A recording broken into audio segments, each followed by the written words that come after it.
I'm Casey Guaretti. This is Chat and Dish. We are celebrating National Florida Tomato Month by, of course, using Florida tomatoes in what? Ooh, how about a nice, yummy, toasty bruschetta?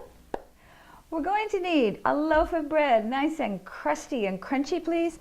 Then about 14 ounces of a low-fat ricotta.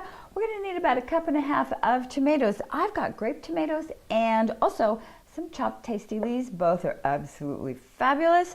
Then we're going to need olive oil, salt and pepper, a little garlic, dried oregano, or fresh basil. That's it. Let's go make our bruschetta.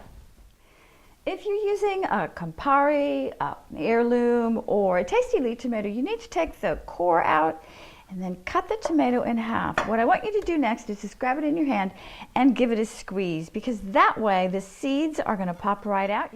These tomato pieces are going to go on top of your bruschetta, so you want to make sure that they're about the size of a pea or the size of a grape. Anything bigger than that is just going to be tumbling off the bruschetta.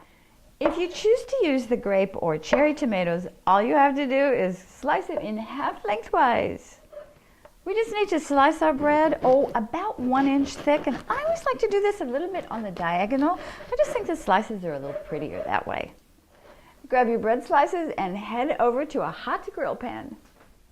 Drop a couple of slices of bread onto the heated grill pan.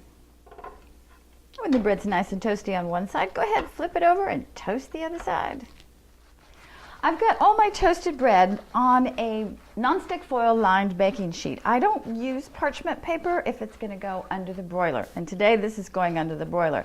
Now I've got a garlic clove, and I am simply rubbing back and forth on the top of each one of the pieces of toast with this garlic clove. The toast kind of acts like a grater against the garlic, and you get a nice little layer of fresh garlic on the top of each piece of bread.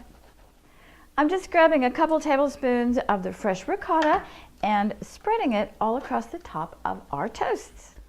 Each slice of toast is getting a generous portion of our tomatoes. I'm giving all of the toast a nice sprinkling of salt and pepper. If I was choosing to use the dried oregano, I would use that right now also. Give a generous drizzle of olive oil on top of all of the tomatoes. You know what? If you've got a flavor-infused olive oil, this is the time to use it. Garlic-infused would be absolutely fabulous. Before I do anything else with our toast or bruschetta, I'm going to chiffonade a little bit of basil. That just means slicing it very thin. The bruschettas need to go under a hot broiler about 3 inches away until the cheese is nice and bubbly. That's only going to take 2 to 3 minutes. Oh, the bruschetta is hot and bubbly out from underneath the broiler.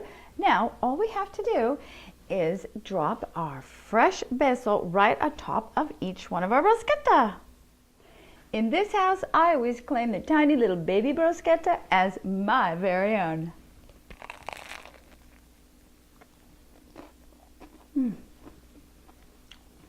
This is absolutely fantastic. The cherry tomatoes, the cheese, the garlic, the toasted bread. Oh, I'm in heaven.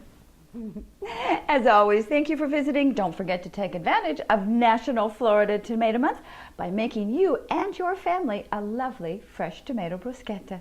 Cheers.